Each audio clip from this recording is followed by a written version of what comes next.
ఐఫై TV news కి స్వాగతం. Bulletin లో ముందుగా హెడ్లైన్స్.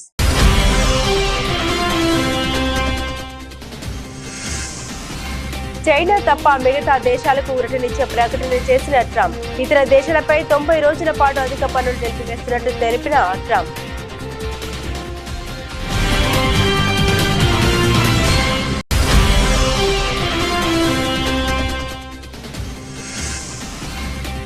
శాంతి స్థిరత కోసం భారత్తో కలిసి పనిచేస్తాం. తమ సైన్యం సిద్ధంగా ఉందని ప్రకటించిన చైనా.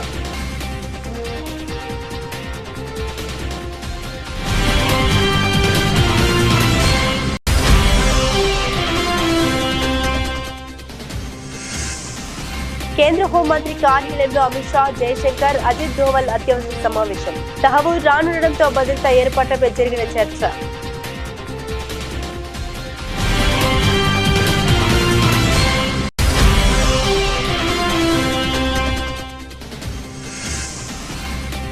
హెచ్సీ భూములపై కొండా ఇంట్లో బీజేపీ ఎంపీల భేటీ. తప్పు చేసిందే బీఆర్ఎస్ నేతలు అంటూ మండిపడ్డ ఎంపీ రఘునందన్ రావు.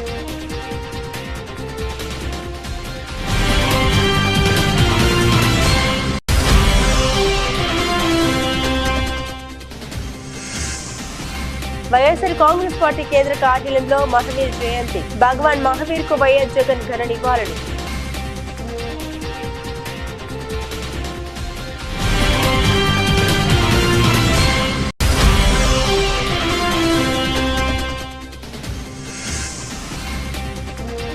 వెలుగొండ ఆయకట్టుకు వచ్చే ఏడాది జూన్ నుండి నీరివ్వాలి. అధికారులను ఆదేశించిన మంత్రి నిమ్మల రామనాయుడు.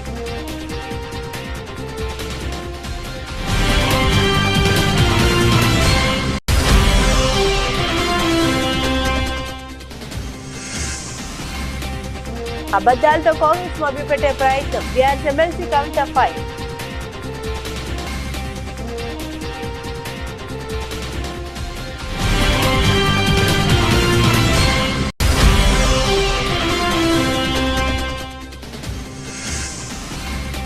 దాష్టికాలపై వైఎస్ జగన్ పోరాటం ముమ్మాటికి సరైనది. మాజీ మంత్రి అంబటి రాంబాబు స్పష్టీకరణ.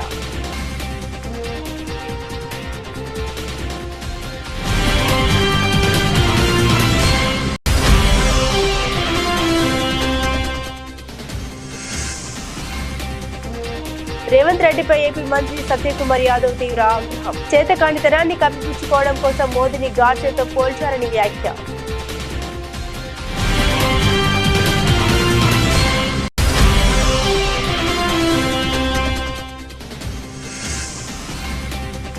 కన్నప్ప విడుదల తేదీని ప్రకటించిన మేకర్స్. మూవీ రిలీజ్ డేట్ పోస్టర్ను ఆవిష్కరించిన యూపీ సీఎం.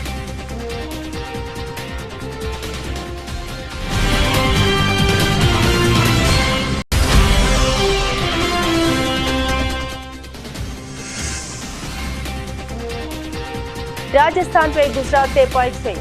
58 పరుగులతో విజయం.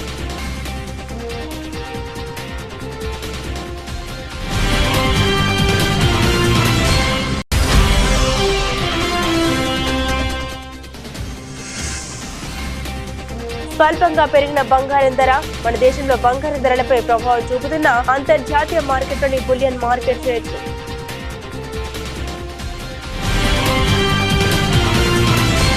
చైనాతో టారిఫ్ వార్ కొనసాగుతున్న నేపథ్యంలో అమెరికా అధ్యక్షుడు డొనాల్డ్ ట్రంప్ 2 కీలక ప్రకటనలు చేశారు.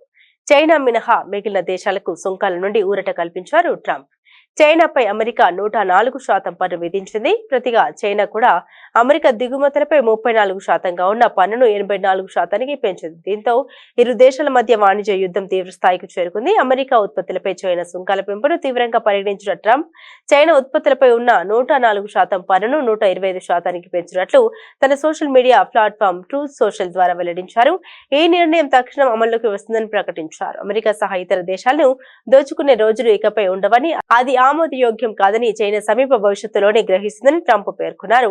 అలాగే టారిఫ్ గాయాల నుండి ఇతర దేశాలకు ఉపశమనం కల్పిస్తూ 90 రోజుల పాటు సుంకాలను నిలిపివేస్తున్నట్లు ప్రకటించారు. అయితే సార్వత్రిక రేటు 10% పన్నులు మాత్రం కొనసాగుతాయని తెలిపారు. ఈ నిర్ణయం తక్షణం అమల్లోకి వస్తుందని తెలిపారు. I thought that people were jumping a little bit out of line. They were getting yippy, they were getting a little bit yippy, a little bit afraid, unlike these champions. because we have a big job to do. No other president would have done what I did. No other president. I know the presidents, they wouldn't have done it. And it had to be done. What was happening to us on trade, not only with, if you look at it, not only with China, but China was by far the biggest abuser in history, and others also, but somebody had to do it. They had to stop because it was not sustainable. Last year, China made $1 trillion off trade with the United States. That's not right.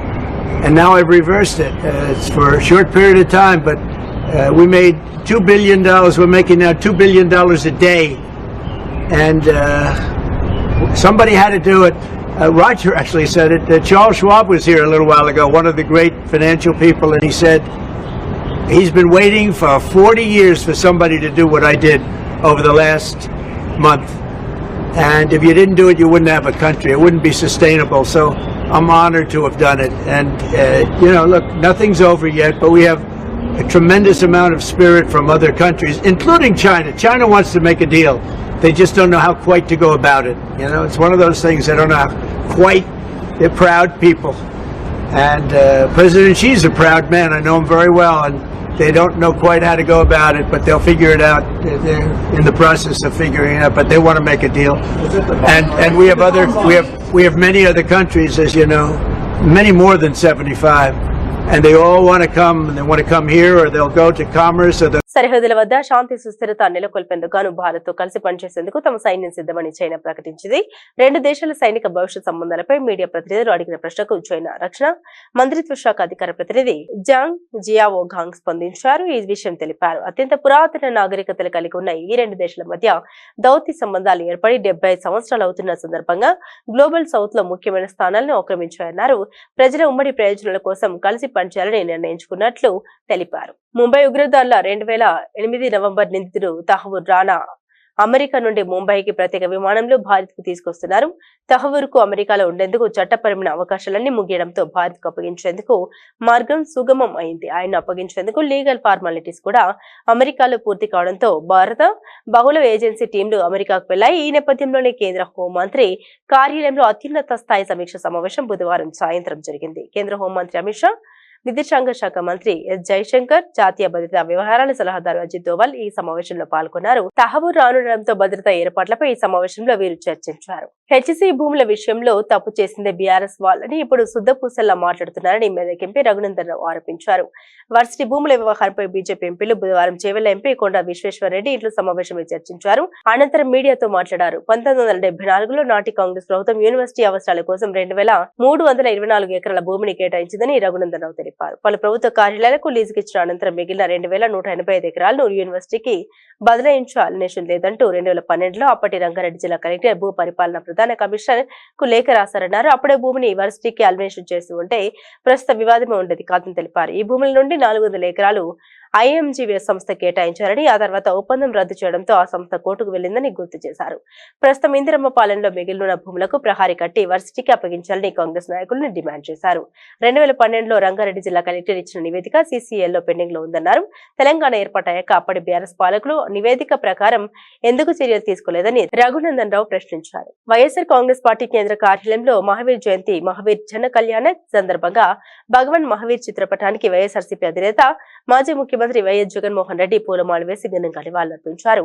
ఈ కార్యక్రమంలో YSR Congress parliamentary party నేత YV Subba Reddy, MLC Leela Appireddy, మాజీ MLA Chevireddy Bhaskar Reddy, YSRCP ప్రధాన కార్యదర్శి SP Satish Kumar Reddy, Jain welfare corporation మాజీ chairman Manoj Kothari, Jain Samaj మాజీ అధ్యక్షుడు Sukraji Paulamutha, Jain Samaj secretary Pannalal ji, Jain Samaj committee member Vikram Bandari, Jain Samaj మాజీ ఉపాధ్యక్షుడు మోహన్ లాల్ కొఠారి తదితరులు ఉన్నారు.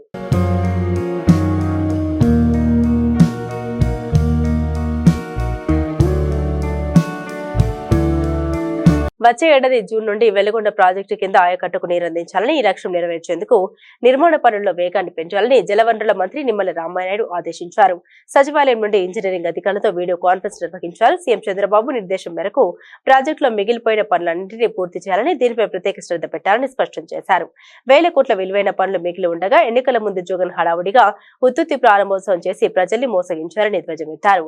నిర్వాసితులకు 800 కోట్ల వరకు పరిహారం అందించాల్సి ఉండగా ఆయన ఒక్క రూపాయి కూడా విడుదల చేయలేదని తెలిపారు. 2026 జూన్ నాటికి వెలుగొండ ఆయకట్టు రైతాంగానికి సాగునీరు అందించేలా నిర్మాణ పనులు పూర్తి చేయాలని అధికారులను ఆదేశించారు. మహిళలకు స్వావలంబన కల్పించడానికి మోదీ సర్కార్ చర్యలు తీసుకోవడం లేదని, మహిళా సంఘాలకు కేంద్రం 15 లక్షల వరకు వడ్డీ లేని రుణాలు అందించాలని BRS MLC Kalvakuntla Kavitha demand చేశారు. కార్పొరేట్ కంపెనీలకు 16.5 లక్షల మేరకు రుణం మాఫీ చేసిన కేంద్రంలోని బీజేపీ ప్రభుత్వానికి మహిళలకు రుణం ఇవ్వడానికి మాత్రం మనసు రావడం లేదని ధ్వజమెత్తారు. రాష్ట్రంలోని కాంగ్రెస్ ప్రభుత్వం మాయమాటలు చెబుతూ మహిళల్ని మోసం చేసే ప్రయత్నం చేస్తోందని మండిపడ్డారు. తెలంగాణ మహిళా సాధికారత సమైక్య సభ్యులు ఎమ్మెల్సీ కవితను తన నివాసంలో కలిశారు. ఈ సందర్భంగా ఎమ్మెల్సీ కవిత మాట్లాడుతూ కేసీఆర్ హయాంలో ఎప్పుడు తాము అబద్దాలు చెప్పలేదని పేర్కొన్నారు. మహిళా సంఘాలకు 5 లక్షల వరకు వడ్డీ లేని రుణాలు ఇస్తున్నామని చెప్పామని, కానీ ఈ కాంగ్రెస్ ప్రభుత్వం మాత్రం 20 లక్షల వరకు వడ్డీ లేని రుణం ఇస్తున్నట్లు అబద్దాలు చెబుతుందని విమర్శించారు. కాంగ్రెస్ ప్రభుత్వం కూడా 5 లక్షల మేరనే వడ్డీ లేని రుణాలు ఇస్తుందని, కానీ అబద్దాలు చెప్పి మహిళల్ని మభ్యపెడుతుందని ధ్వజమెత్తారు. ఒక్క మహిళల విషయంలో ఇంతవరకు రూపాయి ఇయ్యలే, ఇచ్చిరా? అదే అక్కడ పెద్ద పెద్ద వ్యాపారవేత్తలు బ్యాంకులను మొత్తం లూటీ చేసి లోన్లు ఎగబెడితే 16.5 లక్షల కోట్ల రుణము మాఫీ చేసి, వాళ్ళు ఎక్కువ మంది కూడా లేరు, 15-20 మంది ఉన్నారు అంతే. అదానీలు అంబానీలు ఆ స్థాయిలో ఉన్నోళ్ళు ఒక 15 నుంచి 150 మంది వరకు ఉన్నారు. వాళ్లకు మాఫీ చేసిన రుణము 16.5 లక్షల కోట్లు. మనం ఇవాళ నేను మీ అందరి సమ్మతితో నేనేం అడుగుదాం అనుకుంటున్నా అంటే, కేంద్ర ప్రభుత్వాన్ని 5 లక్షల రూపాయలు రాష్ట్ర ప్రభుత్వం వడ్డీ లేని రుణం ఇస్తుంది కదా, మిగతా 15 లక్షలకు కేంద్ర ప్రభుత్వాన్ని ఏముందాం? వాజిబే కదా నేను అడిగేది, వాజిబే. ఇప్పుడు ఎక్కువ కూడా కాదు, అది 1500 కోట్లేమో అవుతుంది మొత్తం సంవత్సరానికి. అది కేంద్ర ప్రభుత్వం ఇవ్వచ్చు కదా. నిజంగా ఆడబిడ్డల మీద ప్రేమ ఉంటే, నిజంగా ఏదో చేయాలనుకుంటే ఎందుకు ఇవ్వద్దు కేంద్ర ప్రభుత్వం? ఏమి ఇచ్చింది మనకి ఇప్పటివరకు మహిళలకు కేంద్ర ప్రభుత్వం? డైరెక్ట్ ఏమని ఇచ్చిందా? మళ్ళీ నిన్న కూడా గ్యాస్ సిలిండర్ ధర 50 రూపాయలు పెంచేసారు, అవునా కదా? ఎందుకు పెంచుతారో అర్థమవుతలేదు. అక్కడనేమో ఇంటర్నేషనల్ మార్కెట్లో రేట్లు తగ్గుతున్నాయి, వీళ్ళేమో పెంచుతున్నారు. ఎందుకు పెంచుతున్నారంటే మా మోడీ ఇంత గొప్పోడు అంత గొప్పోడు అంటారు. ఎంత గొప్పోడైతే మాకేంది భయ్, ఇంటికి 50 రూపాయలు పెన్షన్ మాకు టెన్షన్ పెడుతురు కదా. నేను అనేది ఏంటంటే, కేంద్ర ప్రభుత్వం డైరెక్ట్గా ఇంతవరకు ఆడబిడ్డలకి రాష్ట్రంలో అధికార పార్టీ నేతలు కొందరు పోలీసులు కలిసిపోయి ప్రజాస్వామ్యాన్ని కొను చేస్తూ ఉంటే చూస్తూ ఊరుకోమంటారా అని మాజీ మంత్రి వైఎస్ఆర్సీపీ గుంటూరు జిల్లా అధ్యక్షుడు అంబటి రాంబాబు కూటమి ప్రభుత్వాన్ని ప్రశ్నించారు. తాడపల్లి వైఎస్ఆర్సీపీ కేంద్ర కార్యాలయంలో మీడియాతో మాట్లాడుతూ, కాపాడాల్సిన వారే ఆ చట్టాన్ని ఉల్లంఘిస్తుంటే మౌనంగా ఉండమంటారా? వ్యవస్థల వైఫల్యం కళ్ల ముందే కనిపిస్తుంటే ప్రజాస్వామ్యాన్ని మనుగడని ప్రశ్నిస్తుంటే ఒక ప్రజా నాయకుడిగా జగన్ తలదించుకొని వెళ్లిపోవాలని అంటారా అని కూటమి సర్కార్ నిలదీశారు. ఇలాంటి పరిణామాల వల్లే రామగిరిలో లింగమయ్య హత్య జరిగిందని, ఇటువంటి దాష్టిక చేస్తున్న ప్రభుత్వ పెద్దలకు కొమ్ము కాస్తున్న అధికారులపై వైఎస్ జగన్ పోరాటం ముమ్మాటికి సరైందేనని స్పష్టం చేశారు. ప్రజల పక్షాన ఆయన ప్రశ్నించడంతో కూటమి సర్కారు ఉలిక్కి పడుతుందని తెలిపారు. ఎవరైతే చట్ట ప్రకారం వ్యవహరించరో, ఎవరైతే తెలుగుదేశానికి కొమ్ము కాస్తారో, ఎవరైతే చట్ట వ్యతిరేకంగా కాకి డ్రెస్ లో ఉండి ప్రవర్తిస్తారో, ఎవరైతే బియాండ్ డ్యూటీస్ చేస్తారో వాళ్లకు శిక్షించక తప్పదు. న్యాయస్థానాల ముందు, చట్టం ముందు బట్టలు ఊడదీయటం ఖాయం. అంటే డ్రెస్ విప్పి బయట నుంచోబెట్టడం ఖాయం అనేది గుర్తుపెట్టుకోండి. I'm repeating that is our policy. మేమేం భయపడాల్సిన పని లేదు. ధర్మం కోసం పోరాడుతున్నటువంటి వ్యక్తి జగన్మోహన్ రెడ్డి గారు. తప్పు చేసిన వారిని శిక్షిస్తాం. శాశ్వతంగా ఈ ప్రభుత్వమే ఉండదు. గతంలో కూడా అనేక సందర్భాల్లో చూశాం. మా ప్రభుత్వం మళ్ళా వస్తుంది, అధికారంలోకి వస్తాం. ఇవాళ తప్పు చేసిన ప్రతి వ్యక్తిని కూడా శిక్షిస్తాం చట్టపరంగా అని చెప్తే తప్పంట. దానికి ఏదేదో మాట్లాడుతున్నారు. హోంమంత్రి గారు వచ్చి మాట్లాడుతున్నారు. హోంమంత్రి గారు ఇష్టం వచ్చినట్టు మాట్లాడుతున్నారు. సరే, హోంమంత్రి గారు మాట్లాడటంలో నెంబర్ 1 లేదు, దానిలో అనుమానం లేదు. మైక్ ముందు నెంబర్ 1గా మాట్లాడతారు. చివరికి ఎస్ఐని కూడా ట్రాన్స్ఫర్ చేసే పవర్ లేదు దానికి. హోంమంత్రి గారికి చెప్తున్నా, సరే హోంమంత్రి గారికి చెప్పడం అనవసరం, అంతా చూస్తున్న లోకేష్ గారికి చెప్తున్నా, మీ ఇష్టం వచ్చినట్టుగా పోలీసు రాజ్యం చేయాలని ప్రయత్నం చేస్తే రోజులు ఎప్పుడు ఒకలాగా ఉండవు. రోజులు మారతాయి. ఇవాళకు 11 మాసాలైంది. కాలం కరిగిపోతా ఉంది. తరువాత మీ పరిస్థితి ఏంటో ఒకసారి ఆలోచించుకోమని కూడా ఈ సందర్భంగా నేను మనవి చేస్తున్నా. అధికారం ఉందని పోలీసుని అందరినీ నేను అన్నాను. మోస్ట్ ఆఫ్ ది పీపుల్ చాలా సీరియస్ గా, సిన్సియర్ గా ఉండేవాళ్ళు ఉన్నారు. కానీ అలాంటి వాళ్ళకి పోస్టింగ్లు ఉండవు. ఎవరికంటే పోస్టింగ్లు? మీరు ఏం చెప్తే అది చేసే వాళ్ళకి పోస్టింగ్లు ఉంటాయి. ఎంపీపీలు బెదిరించే వాళ్ళకి పోస్టింగ్లు ఉంటాయి. లేదు, ఎమ్మెల్యేలు బెదిరించే వాళ్ళకి పోస్టింగ్లు ఉంటాయి. అడ్డగోలుగా కేసులు పెట్టే వాళ్ళకి పోస్టింగ్లు ఉంటాయి. ఏంటండి దారుణం నాకు అర్థం కాదు. కంప్లైంట్ ఇవ్వడానికి వెళ్తే కంప్లైంట్ తీసుకున్న సందర్భాలు ఉన్నాయా? కంప్లైంట్ ఇవ్వడానికి వెళ్ళి కేసులు పెట్టారు ఈ 11 మాసాల్లో. ఉదాహరణ నేను ఇచ్చా 5 కంప్లైంట్లు, ఒక్క రిజిస్టర్ చేయలే. ఇప్పుడు చేశారులే 4. రిట్ ఆఫ్ మ్యాండమస్ కోర్టులో వేసిన తర్వాత 4 రిజిస్టర్ చేశారు. నేను వెళ్ళి అడిగా కోర్టుకు వెళ్ళక ముందు, ఎందుకు మీరు ఈ కేసు రిజిస్టర్ చేయలేదు అని అడిగా. బిఎల్ చదువుకున్న వ్యక్తిని, ప్రాక్టీస్ చేయకపోవచ్చు, మాజీ మంత్రిని, 2 పర్యాయాల శాసనసభ్యుడిగా ఉన్నటువంటి వ్యక్తిని పోలీస్ స్టేషన్ ముందుకు వెళ్లి నేను ఇచ్చిన కంప్లైంట్ ని ఎందుకు మీరు రిజిస్టర్ చేయలేదని అడిగితే నా మీద కేసు పెట్టారు. ఏం చెప్పాలి ఇంకా? ఇది ఏ రాజ్యం? ఇది పోలీసు రాజ్యం కదా? పోలీసులు తప్పు చేయటం లేదా? పోలీసులు ధర్మంగా వ్యవహరిస్తున్నారా? పోలీసులు చంద్రబాబు చెప్పినట్టు లోకేష్ చెప్పినట్టు చేస్తున్నారా లేదా? అక్కడ దాకా ఎందుకండి? డీజీపీ గారిని పర్మిషన్ అడిగా, మేము వస్తామండి కలుస్తామండి అని వంశీని అరెస్ట్ చేసినప్పుడు 15 నిమిషాల్లో రమ్మన్నారు, వెళ్ళాం, మా ముందు వెళ్ళిపోయాడు. రికమెండేషన్ ఎవరికి ఇవ్వాలి అంటే ఏమో మాకు తెలియదండి అన్నారు. That is the situation in Andhra Pradesh. Police వ్యవహరిస్తున్న తీరది. ఇలా వ్యవహరిస్తున్నటువంటి పోలీసుల మీద ఖచ్చితంగా కఠిన చర్యలు తీసుకుంటాం, దానిలో సందేహం లేదు. బట్టలు ఊడదీసి నిలబెడతాం మాకు అధికారం వచ్చిన రోజున, దానిలో ఏం సందేహం లేదే. లా అండ్ ఆర్డర్ని కాపాడవలసినటువంటి పోలీసు వ్యవస్థ లా అండ్ ఆర్డర్ని కాపాడుకోకుండా ఎవరి మోచేతి నీళ్ళలో తాగేటటువంటి పరిస్థితికి ఒక సెక్షన్ ఆఫ్ పోలీస్ యంత్రాంగం వచ్చినప్పుడు ఆ పోలీస్ యంత్రాంగాన్ని మర్చిపోతామా చెప్పండి అని అడుగుతా ఉన్నా. తెలంగాణ ముఖ్యమంత్రి రేవంత్ రెడ్డిపై ఆంధ్రప్రదేశ్ మంత్రి సత్యకుమార్ యాదవ్ తీవ్రంగా స్పందించారు. ప్రధానమంత్రి నరేంద్ర మోదీని రేవంత్ రెడ్డి గాడ్సేతో పోల్చుతూ చేసిన వ్యాఖ్యల్ని ఆయన ఖండించారు. రేవంత్ రెడ్డి తన ఎన్నికల హామీలు నెరవేర్చలేని అసమర్థ ముఖ్యమంత్రి అని విమర్శించారు. తన చేతకానితనాన్ని కప్పిపుచ్చుకునేందుకే ఆయన మోదీని గాడ్సేతో పోల్చారని అన్నారు. తుమ్మితో ఊడిపోయే పదవిని కాపాడుకోవడం కోసం ఇష్టానుసారంగా మాట్లాడుతున్నారని ధ్వజమెత్తారు.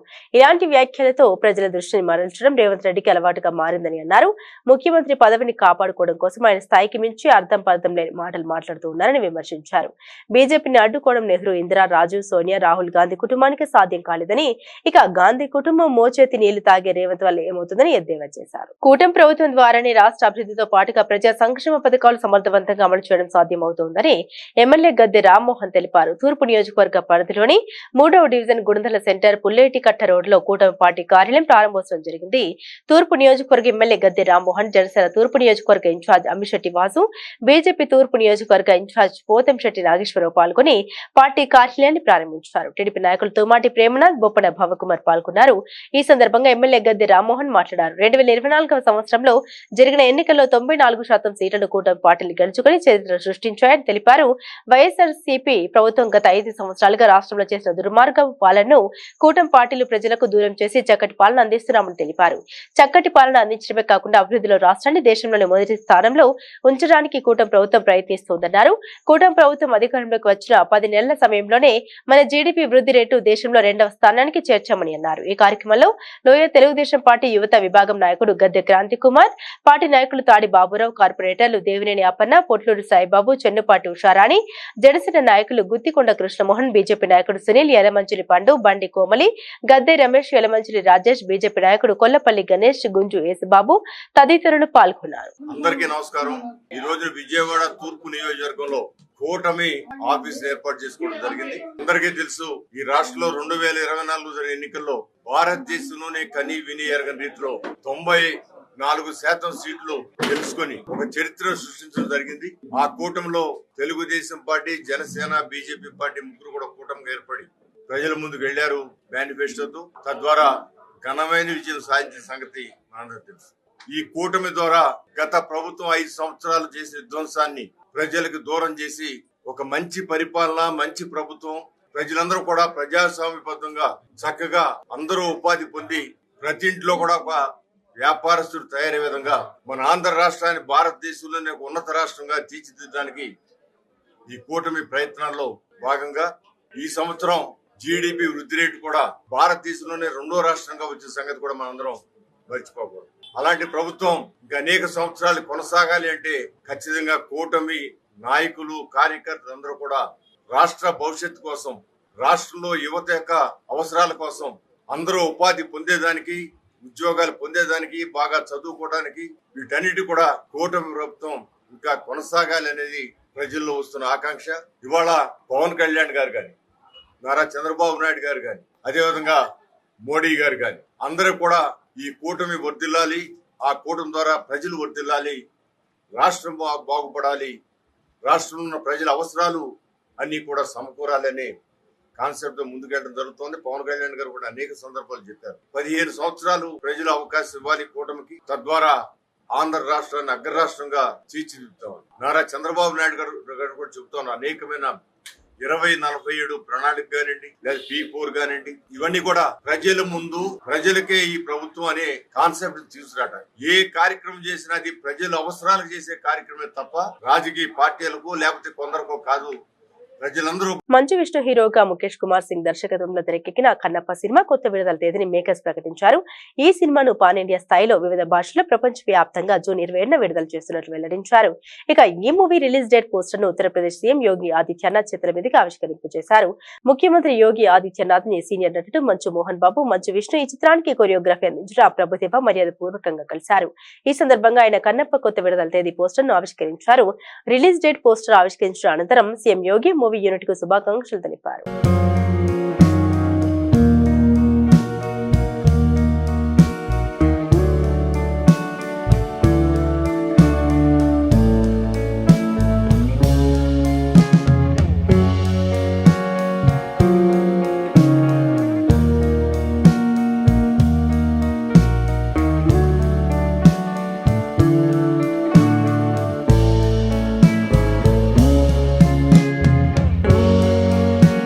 ఐపీఎల్ లో గుజరాత్ టైటాన్స్ జట్టు తిరుగులేని విజయాలతో దూసుకుపోతుంది. గత రాత్రి అహ్మదాబాద్ లోని నరేంద్ర మోదీ స్టేడియంలో రాజస్థాన్ రాయల్స్ తో జరిగిన మ్యాచ్ లో 58 పరుగుల తేడాతో విజయం సాధించి వరుసగా 4వ విజయాన్ని తన ఖాతాలో వేసుకుంది. బ్యాటింగ్, బౌలింగ్, ఫీల్డింగ్ విభాగాల్లో ఆధిపత్యం ప్రదర్శించిన గుజరాత్ జట్టు రాజస్థాన్ రాయల్స్ ను చిత్తు చేసింది. టాస్ ఓడి తొలుత బ్యాటింగ్ చేసిన గుజరాత్ టైటాన్స్ 217 పరుగుల భారీ స్కోర్ సాధించింది. అనంతరం 218 పరుగుల భారీ లక్ష్యంతో బరిలోకి దిగిన రాజస్థాన్ రాయల్స్ మరో 4 బంతులు మిగిలి ఉండగానే 159 పరుగులకు ఆల్అౌట్ అయింది. కెప్టెన్ సంజు శాంసన్ 41 పరుగులు, రియాన్ పరాగ్ 26 పరుగులు చేశారు. చివరిలో షిమ్రాన్ హెట్మేయర్ బ్యాట్ తో భయపెట్టినప్పటికీ జట్టుకు విజయాన్ని మాత్రం అందించలేకపోయారు. 32 బంతుల్లో 4 4 3 సిక్సర్లతో హెట్మేయర్ 52 పరుగులు చేశారు. జట్టులో 8 మంది ఆటగాళ్లు సింగిల్ డిజిట్ కి పరిమితమయ్యారు. రాజస్థాన్ కి ఇది 3వ పరాజయం. గుజరాత్ బౌలర్లలో ప్రసిద్ధి కృష్ణ 3 వికెట్లు తీసుకోగా రషీద్ ఖాన్, రవి శ్రీనివాసన్, సాయి కిషోర్ 2 వికెట్లు తీసుకున్నారు. అంతకుముందు టాస్ ఓడి తొలుత బ్యాటింగ్ చేసిన గుజరాత్ టైటాన్స్ సాయి సుదర్శన్ బాదుడుతో 6 వికెట్ల నష్టానికి 217 పరుగుల భారీ స్కోర్ సాధించింది. సుదర్శన్ తన సూపర్ ఫామ్ ను కొనసాగిస్తూ మరోమారు చెలరేగిపోయారు. 53 బంతుల్లో 8 4 3 సిక్సర్లతో 82 పరుగులు చేశాడు. జోస్ బట్లర్, షారుఖ్ ఖాన్ చెరో 36 పరుగులు చేయగా రాహుల్ తెవాటియా 24 పరుగులు చేశారు. రాజస్థాన్ బౌలర్లలో తుషార్ దేశ్ పాండే తీసిన చెరో 2 వికెట్లు తీసుకున్నారు. సాయి సుదర్శన్ కు player of the match award లభించింది. ఇప్పటి వరకు 5 మ్యాచ్లు ఆడిన గుజరాత్ 4 విజయాలు 8 పాయింట్లతో అగ్రస్థానంలో కొనసాగుతుంది. ఓడిన రాజస్థాన్ 5 మ్యాచ్ల్లో 2 విజయాలు 4 పాయింట్లతో 7వ స్థానంలో ఉంది. ఐపీఎల్ లో నేడు ఆర్సీబీ, ఢిల్లీ క్యాపిటల్స్ తలపడతాయి. పసిడి రేట్లు చూస్తుండగానే దిగి వచ్చాయి. గత కొన్ని రోజులు గోల్డ్ రేట్లు తగ్గుతూనే వస్తున్నాయి. దీంతో పసిడి ప్రేమికులకు ఇది ఊరట కలిగించే అంశమని చెప్పవచ్చు. గోల్డ్ కొనుగోలు చేయాలనుకునే వారికి ఇది మంచి ఛాన్స్. ఈ మధ్య కాలంలో బంగారం ధరలు రికార్డులు బ్రేక్ చేసుకుంటూ పోయింది. బంగారం ధరలపై గ్లోబల్ మార్కెట్ల ప్రభావం ఎక్కువగా ఉంటుంది. అయితే గత 4 రోజులుగా తగ్గుతూ వచ్చిన బంగారం ధర ఈ రోజు 700 పెరిగింది. అంతర్జాతీయ మార్కెట్లో బులియన్ మార్కెట్ రేట్లు మన దేశంలో బంగారం ధరలపై ప్రభావం చూపుతాయి. ఇంకా అమెరికా డాలర్, రూపాయి మారక విలువ కూడా ఎఫెక్ట్ చూపిస్తుంది. భౌగోళిక ఉద్రిక్త పరిస్థితులు కూడా బంగారం ధరలు నిర్ణయిస్తాయి. అందుకే గోల్డ్ ధరలు స్థిరంగా ఉండవు, ఎప్పటికప్పుడు మారుతూ ఉంటాయి. అమెరికా అధ్యక్షుడు డొనాల్డ్ ట్రంప్ బంగారు ఆభరణాల దిగుమతులపై సుంకాలు విధించడంతో పసిడి పరుగు ఆగింది.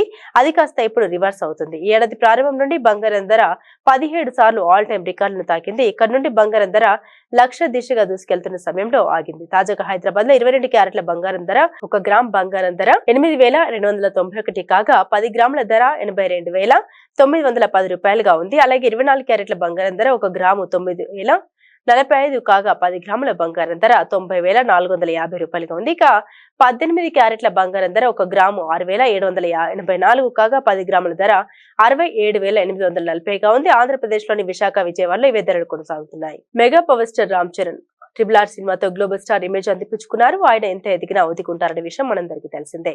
ప్రస్తుతం బుచ్చిబాబు దర్శకత్వంలో పెద్ది అనే సినిమా చేస్తున్న రామ్ చరణ్ యాంకర్ ప్రదీప్ కి తన వంతు సహాయం చేశారు. ప్రదీప్, దీపిక పెళ్లి జంటగా తెరకెక్కిన అక్కడమ్మాయి ఇక్కడ అబ్బాయి సినిమా ఏప్రిల్ 11న రిలీజ్ కాబోతుంది. గత కొద్ది రోజులుగా మూవీ యూనిట్ ప్రమోషన్స్ తో బిజీగా ఉన్నారు. తొలి సినిమాతో మంచి హిట్ కొట్టిన ప్రదీప్ ఇప్పుడు రెండో సినిమాతో కూడా అలరించేందుకు సిద్ధమయ్యారు. మూవీ ప్రమోషన్స్ లో భాగంగా రామ్ చరణ్ ఈ సినిమా ఫస్ట్ టికెట్ కొన్నారు. అయితే రామ్ చరణ్ ని కలిసేందుకు ప్రదీప్ తో పాటు కమెడియన్ సత్య ఇద్దరు చరణ్ ఇంటికి వెళ్లారు. అక్కడ సత్య, చరణ్ నాకు బాగా క్లోజ్ అని, నేను ఎంత చెప్తే అంతా కాసేపు కామెడీ చేశారు. చరణ్ కూడా సత్య అసలు ఎవరో తెలియనట్టు ఆట పట్టించారు. ఇక ఈ సినిమా టికెట్ కొన్న తర్వాత సత్య రామ్ చరణ్ కాలు మొక్కడంతో చరణ్ కూడా సరదాగా సత్య కాలు మొక్కబోయాడు. ఇది చూసిన చాలా మంది రామ్ చరణ్ కూడా భలే సరదా మనుషుగా అని కామెంట్ చేస్తున్నారు. ఈ వీడియో మాత్రం ప్రస్తుతం వైరల్ గా మారింది. ప్రదీప్ నువ్వే టికెట్ ఇచ్చేస్తా. Here is the ticket. బాగుంది. Thank you sir. Thank you. ఏంటండి ఇది? అంటే టికెట్ కొనుక్కుంటారు కదండి, డబ్బుల కోసం సూట్ కేసు కలెక్షన్స్ మొత్తం ఇక్కడే లాగేద్దాం అనుకుంటున్నా. అది ప్రజలు ఇస్తారు. నేను ఒక టికెట్ కొంటున్నా. All the best Pradeep. Thank you. Wishing you all the best. Thank you so much. Hey Satya, ఎలా ఉన్నావు? చాలా రోజులైందయ్యా. నాకు అర్థమైంది సార్, నా రోజు పద్ధతి కోరుకుంటున్నారు కదా. పెద్ద షూటింగ్ రా టైంకి. Okay sir, thank you. Bulletin ముగించే ముందు హెడ్లైన్స్ మరోసారి.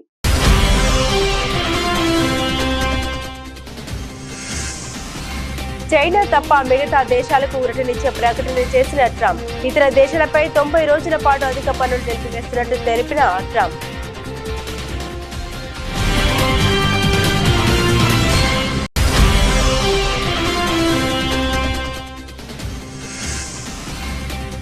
శాంతి స్థిరత కోసం భారత్తో కలిసి పనిచేస్తాం, తమ సైన్యం సిద్ధంగా ఉందని ప్రకటించిన చైనా.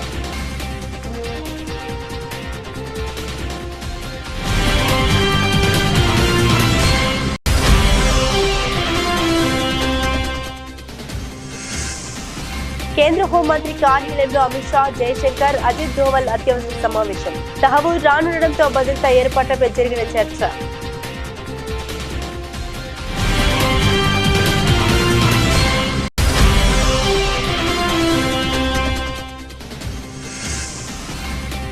హెచ్సీ భూములపై కొండా ఇంట్లో బీజేపీ ఎంపీల భేటీ. తప్పు చేసిందే బీఆర్ఎస్ నేతలు అంటూ మండిపడ్డ ఎంపీ రఘునందన్ రావు.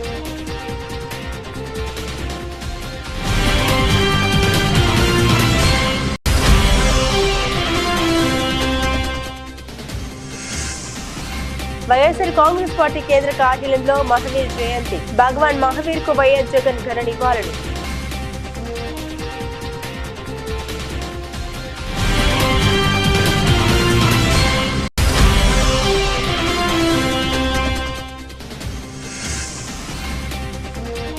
వెలుగొండ ఆయకట్టుకు వచ్చే ఏడాది జూన్ నుండి నీరివ్వాలి, అధికారులను ఆదేశించిన మంత్రి నిమ్మల రామనాయుడు.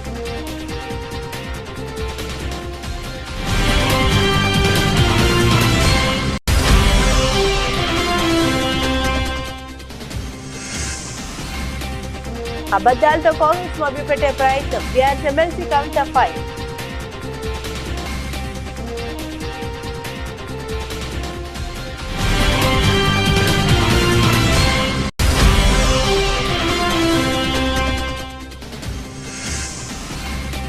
దాష్టికాలపై వైఎస్ జగన్ పోరాటం ముమ్మాటికి సరైనది, మాజీ మంత్రి అంబటి రాంబాబు స్పష్టీకరణ.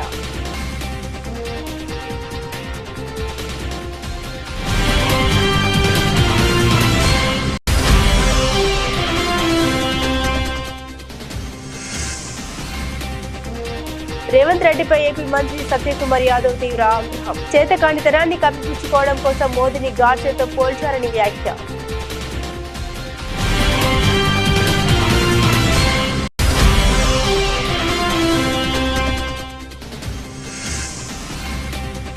కన్నప్ప విడుదల తేదీని ప్రకటించిన మేకర్స్. మూవీ రిలీజ్ డేట్ పోస్టర్ను ఆవిష్కరించిన యూపీ సీఎం.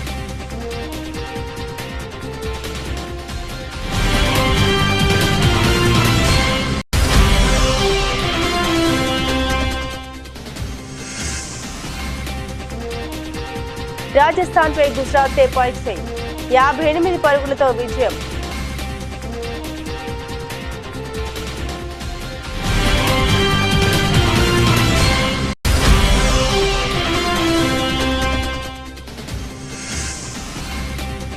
స్వల్పంగా పెరిగిన బంగారం ధర. మన దేశంలో బంగారం ధరలపై ప్రభావం చూపుతున్న అంతర్జాతీయ మార్కెట్లోని బులియన్ మార్కెట్ రేట్లు.